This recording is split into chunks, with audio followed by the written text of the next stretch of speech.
नमस्कार. मी भाऊ तोरसेकर. तुम्ही बघत आहात प्रतिपक्ष.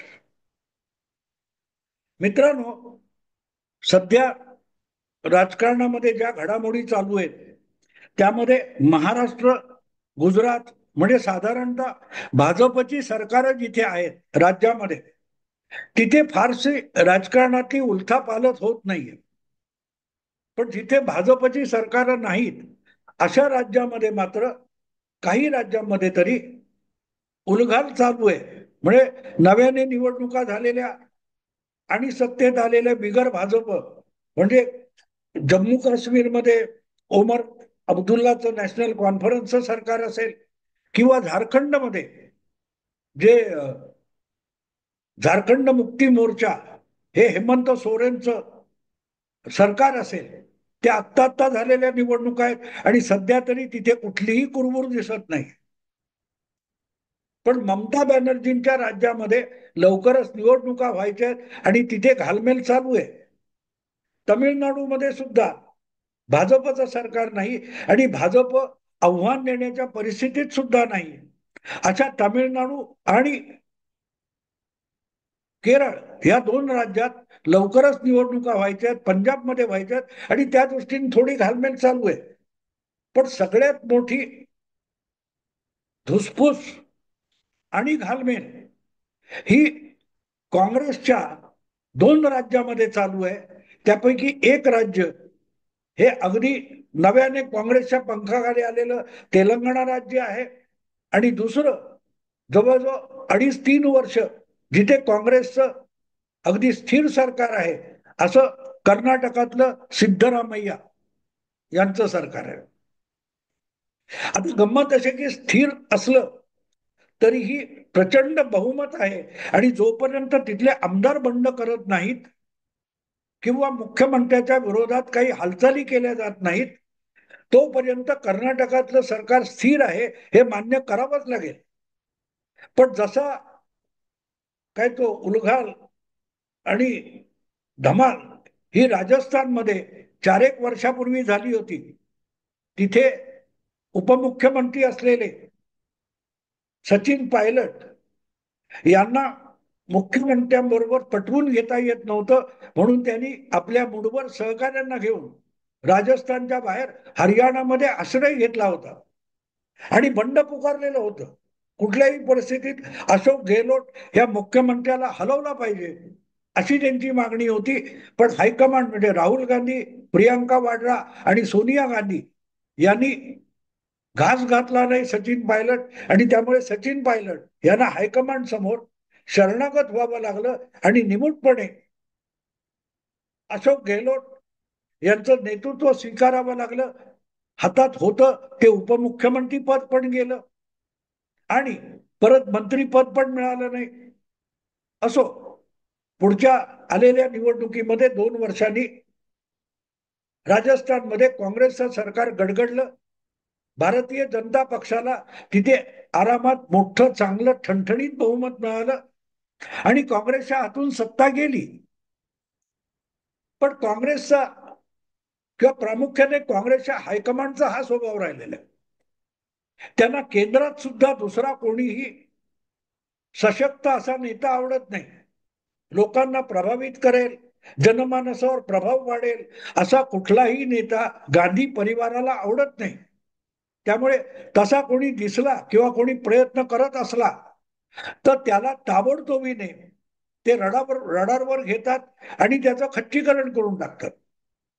कोणी नेता राज्यात सुद्धा अगदी केंद्रातलं नेतृत्व मान्य करून आपलं आपलं पक्षीय वर्चस्व वाढवत असेल तरीही तो गांधी परिवाराला खपत नाही.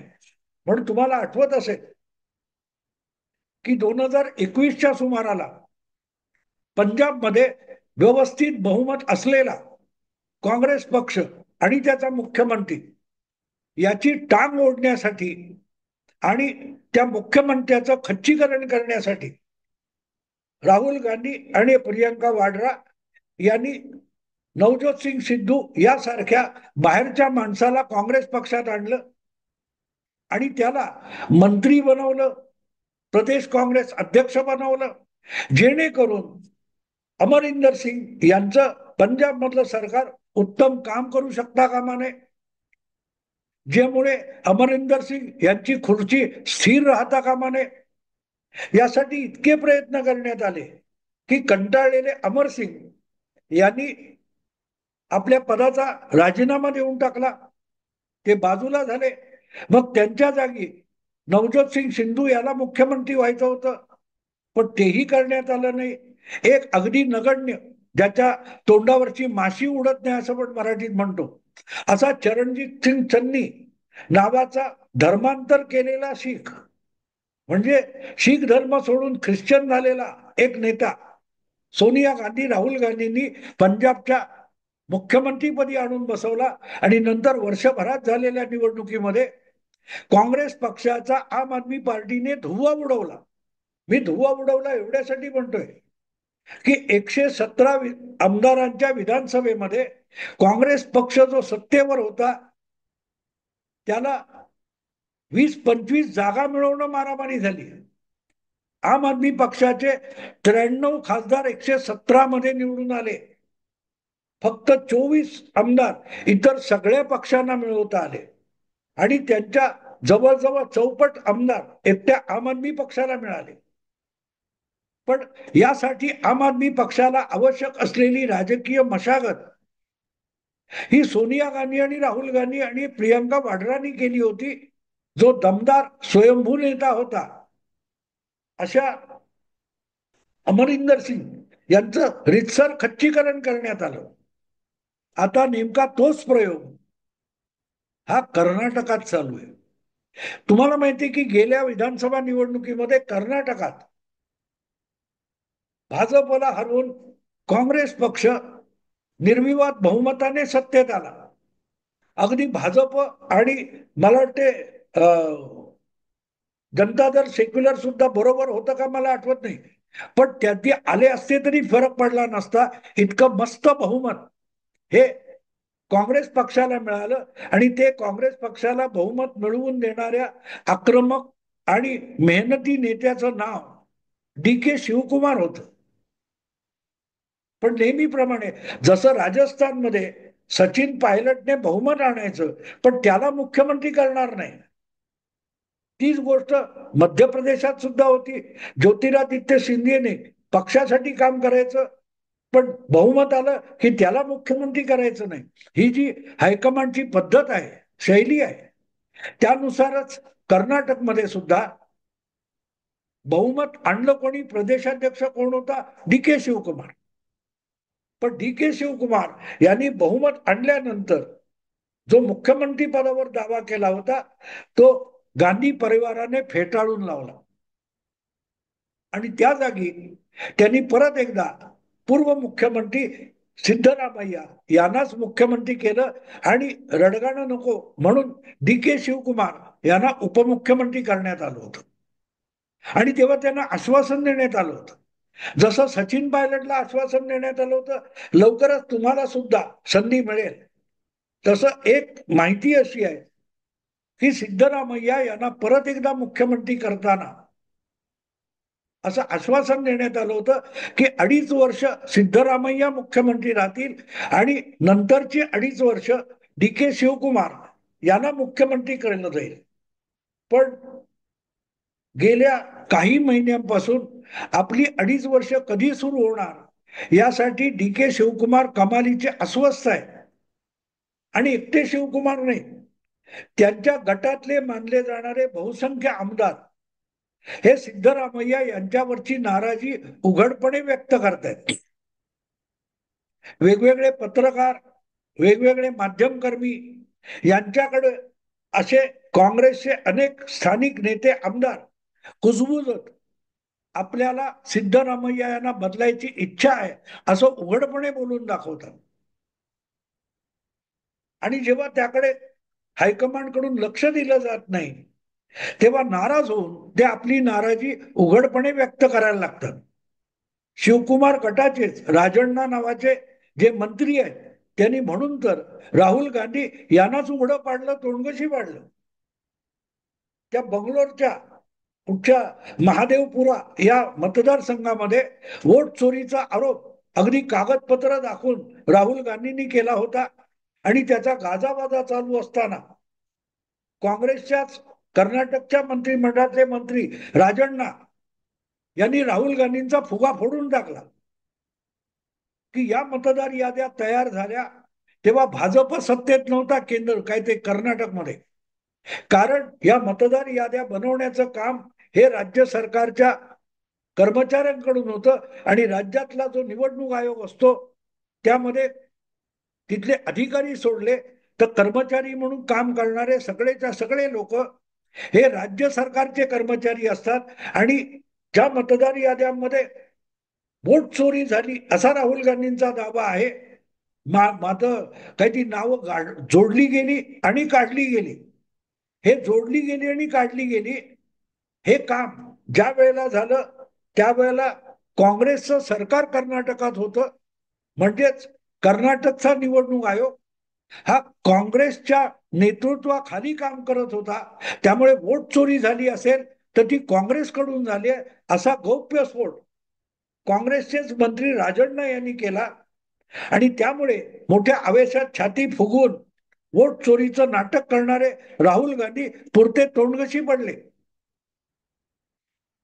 हे मी एवढ्यासाठी समजावतोय की त्यामुळे राहुल गांधी इतके खवळले की त्यांनी तात्काळ कर्नाटकचे मुख्यमंत्री सिद्धरामय्या यांना सांगितलं की या मंत्र्याला राजण्णाला मंत्रिमंडळातून हाकून लावा. पण एक ज्येष्ठ मंत्री तो सुद्धा दलित त्याला असं तडकाफडकी मंत्रिमंडळातून हाकून लावलं तर जनमानसावर आणि प्रामुख्याने दलित मतांवर विपरीत परिणाम होईल. त्यामुळे मी त्याचा राजीनामा घेतो अशी रदबदली सिद्धरामय्या करत होते. पण राहुल गांधींनी ऐकलं नाही. त्यांनी सांगितलं राजीनामा नकोय, त्याची हकलपट्टी झाली पाहिजे. तो दलित मंत्री कर्नाटकच्या राजकारणामध्ये अपमानित झालेलाच मला बघायचा आहे आणि म्हणून त्याची विनाविलंब राज्यपालांकडे पत्र पाठवून मंत्रिमंडळातून हकलपट्टी करा असा आग्रह राहुल गांधींनी धरला. परिणाम व्हायचा तो झाला. राजण्णा याचं मंत्रीपद गेलं. पण त्यामुळे डी के शिवकुमार यांच्या गटातल्या इतरांच्या मनामध्ये पाल चुकचुकायला लागली. याचा अर्थ सरळ आहे की अडीच वर्ष झाली की सिद्धरामय्या बाजूला होतील अशी बिलकुल शक्यता नाहीये. निवडणुका जिंकल्यावर हायकमांडने वचन दिलं होतं ठीक आहे, पण त्या वचनाचं पालन करण्याची इच्छा हायकमांडमध्ये दिसत नाही. त्यामुळे शिवकुमार आणि त्यांच्या गटातल्या सगळ्या आमदारांना हात सोडत बसावं लागेल हे लक्षात आलं. आणि त्यामुळेच मग हळूहळू या गटाचा नेता किंवा नाराजांचा नेता म्हणून शिवकुमार यांना आपल्या हालचाली सुरू कराव्या लागल्या. आणि त्या हालचाली सुरू केल्यानंतर आपोआपच कर्नाटकमध्ये काँग्रेसच असलेलं स्थिर सरकार काँग्रेसच्याच हायकमांडमुळे आणि काँग्रेसच्या अंतर्गत चाललेल्या काय त्या उलथापालथीमुळे अस्थिर होत चाललेले. आणि त्यासाठी एक मोठं कारण दिलं जातं. काल परवा अचानक उपमुख्यमंत्री असलेले आणि नाराज गटाचे नेते डी के शिवकुमार हे अचानक राजभवनामध्ये राज्यपालांची भेट घ्यायला गेले होते. सरकारच्या वतीने कुठलाही महत्वाचा विषय असेल तर तो राज्यपालांकडे मांडण्याचा अधिकार हा कधीही मुख्यमंत्र्याचा असतो. कारण राज्यपालाने मुख्यमंत्र्याला सरकार म्हणून शपथ दिलेली असते आणि मग मुख्यमंत्र्याच्या इच्छेनुसार इतर सगळ्या मंत्र्यांना राज्यपाल स्वीकारत असतात. त्यामुळे अगदी नेमक्या व्यवहारिक भाषेत बोलायचं तर राज्यपाल हे मंत्र्यांना ओळखत नाहीत, मंत्रिमंडळाला ओळखत नाहीत. राज्यपाल हे फक्त मुख्यमंत्र्याला ओळखतात, ज्याच्या मागे विधानसभेमध्ये बहुमत आहे म्हणून त्याला आपण मुख्यमंत्री केला, तो आपल्याला जबाबदार आहे असं राज्यपालांनी गृहीत धरलेलं असतं. आणि म्हणून सरकारच्या इच्छा, सरकारच्या भूमिका, सरकारची धोरणं, सरकारचे प्रस्ताव याविषयी जर राज्यपालांशी संपर्क साधायचा असेल, राज्यपालांना काही सांगायचं समजवायचं असेल तर तो अधिकार फक्त मुख्यमंत्र्यांचा असतो, उपमुख्यमंत्र्यांचा नसतो. तुम्हाला आठवत असेल तर उद्धव ठाकरे यांना विधान परिषदेच्या एका रिक्त जागी राज्यपालाच्या कोट्यातून नियुक्त आमदार म्हणून नेमावं असा प्रस्ताव उपमुख्यमंत्री अजितदादा यांच्या नेतृत्वाखाली झालेल्या मंत्रिमंडळाच्या बैठकीत घेण्यात आला होता आणि तो प्रस्ताव राज्यपाल भगतसिंग कोश्यारी यांच्याकडे पाठवण्यात आला, पण त्यांनी तो साप फेटाळून लावला होता. कारण अजितदादा हे उपमुख्यमंत्री असले तरी ते फक्त नामाचे आहेत, कायदेशीररित्या ते एक मंत्री आहेत. आणि आपण रजेवर जात असताना, कुठे परदेशी जात असताना मुख्यमंत्री हंगामी मुख्यमंत्र्याची नेमणूक करतात आणि राज्यपाल त्याच्याशी संपर्कात राहतात. पण तसं नसल्यामुळे राज्यपालांची भेट घ्यायला डी के शिवकुमार हे उपमुख्यमंत्री गेले. त्यामुळे कर्नाटकच्या राजकारणामध्ये एक उथलपुथल सुरू झालेली आहे, ढवळाढवळ काहीतरी सुरू झालेले आहे, काहीतरी घडतंय असं म्हणतात. आता दुसरी गोष्ट अशी आहे की राज्यपाल हा राज्याचा घटनात्मक प्रमुख असतो आणि मुख्यमंत्री आणि राज्यपाल यांच्या भेटीमध्ये काही आक्षेपार्ह नसतं आणि मंत्री आणि उपमुख्यमंत्री यांच्याही राज्यपालांच्या भेटीमध्ये आक्षेपार्ह असं काही नाहीये. पण ज्या वेळेला तुम्ही रोजच्या रोज राज्यपाल हा केंद्रातल्या भाजप सरकारचा एजंट म्हणून काम करतो असं म्हणता, अशा वेळेला काँग्रेसमधला एक नाराज उपमुख्यमंत्री एक 60-70 आमदारांचा जमाव घेऊन राजभवनामध्ये राज्यपालाची भेट करायला जातो आणि बाहेर पत्रकारांना वेगळं वेगळं काहीतरी सांगतो. त्यावेळेला हा माणूस भाजपच्या केंद्राच्या सरकारच्या एजंटशी म्हणजे राज्यपालाशी काय बोलला, इथे प्रश्नचिन्ह लागतं. आणि थावरचंद गेहलोत हे आज कर्नाटकचे गृहमंत्री आहे, कर्नाटकचे राज्यपाल आहेत. कधी काळी ते मोदी सरकारमध्ये मंत्री होते आणि त्यामुळे थेट भाजपशी त्यांचा संपर्क कागदोपत्री नसला तरी व्यवहारी संबंध असणार, जो दाखवला जात नाही पण असतो. आणि म्हणून जर डी के शिवकुमार यांना कर्नाटकमध्ये तिसऱ्यांदा ऑपरेशन लोटस करण्याची इच्छा असेल तर ते थेट भाजपकडे न जाता आपला संदेश पाठवण्याचा एक मार्ग म्हणजे राज्यपालांची आमदारांसकट भेट घेणं असू शकतं. हे एवढे आमदार माझ्या बाजूने आहेत, पाहिजे तर त्यांच्याशी बोला. डी के शिवकुमार जर 60-70-80 आमदार घेऊन राजभवनावर गेले असतील तर ते आपलं शक्ती प्रदर्शन करायला गेले असा त्याचा अर्थ म्हणूनच लावला जातो. आणि जर असं म्हणतात की आपल्याला भाजप मुख्यमंत्री करणार असेल तर आपण मोठा गट घेऊन काँग्रेसमधून बाहेर पडतो, अशी डी के शिवकुमार यांची ऑफर आहे. पण भाजप मुख्यमंत्री पद काँग्रेसमधून फुटलेल्या गटाला द्यायला तयार नाही, तिथे गाडं अडकलेलं आहे. भाजपने किंवा अमित शाह यांनी जर काँग्रेसला एक नवा दणका द्यायचा ठरवला तर मग डी के शिवकुमार हे काँग्रेसचे बंडखोर भाजपच्या पाठिंब्याने मुख्यमंत्री होऊ शकतील. कधी काळी असंच ऑपरेशन लोटस झालं होतं आणि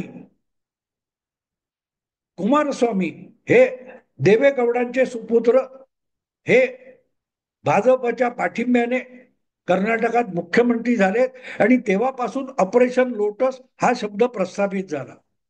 तर डी के शिवकुमार हे कर्नाटकच्या राजकीय दलदलीमध्ये कमळ फुलवायला निघालेत की काय, अशी शंका व्यक्त होते. त्याचं कारण ते आहे की ते राजभवनामध्ये एकटे गेले नाही तर एक आमदारांचा मोठा जमाव घेऊन गेलेले आहेत. आणि म्हणूनच शिवकुमार यांनी, उपमुख्यमंत्री शिवकुमार यांनी राज्यपालांची आमदारांसकट, मोठ्या संख्येने आलेल्या आमदारांसकट राज्यपालांची घेतलेली भेट म्हणजे एक प्रकारचं शक्ती प्रदर्शन आहे असा त्याचा राजकीय अर्थ लावला जातोय.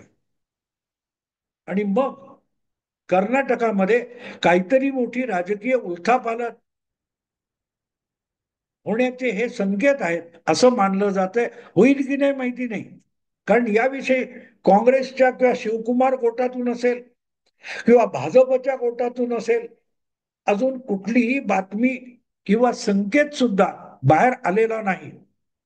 पण अमित शहा किंवा भाजपचं राष्ट्रीय नेतृत्व यांच्या खेळी आणि आजवरच्या चाली बघितल्या तर घटना घडल्यावर धक्का बसला पाहिजे, त्याच्या आधी चोथा करून त्या गप्पा मारायच्या नाहीत, हेच त्यांचं धोरण राहिलेले. एकनाथ शिंदे विधान परिषदेसाठी मतदान करून बाहेर पडले विधान भवनातून आणि बघता बघता 2-3 तासामध्ये सुरतला पोहोचले आणि 24 तासांनी उठले आणि गुवाहाटीला गेले आणि अवघ्या 10 दिवसांनी महाराष्ट्रात सत्तांतर घडलं होतं. ही ऑपरेशन लोटसची स्टाईल आहे. आणि म्हणून डी के शिवकुमार जे काही करतायत त्याच्यावर नजर ठेवणं आवश्यक आहे. ज्यांना राजकारण समजून घ्यायचं असतं, राजकारणातल्या घडामोडींचा अभ्यास करायचा असतो, त्यांच्यासाठी आजच्या परिस्थितीमध्ये, सद्यस्थितीमध्ये कर्नाटकातले डी के शिवकुमार काय करतायत हे लक्षात घेतलं पाहिजे. अलीकडेच त्यांनी विधानसभेमध्ये आर एस एसची प्रार्थना नमस्ते सदा वत्सले हे सुद्धा तोंडपाठ म्हणून दाखवलेला आहे. तो सुद्धा एक संकेत मानला गेला. आता राज्यपालांची भेट हा पण संकेत आहे. बघू काय होतं. मी आता थांबतो. आवडलं लाईक करा, शेअर करा आणि प्रतिपक्षाला सबस्क्राईब करा. नमस्कार.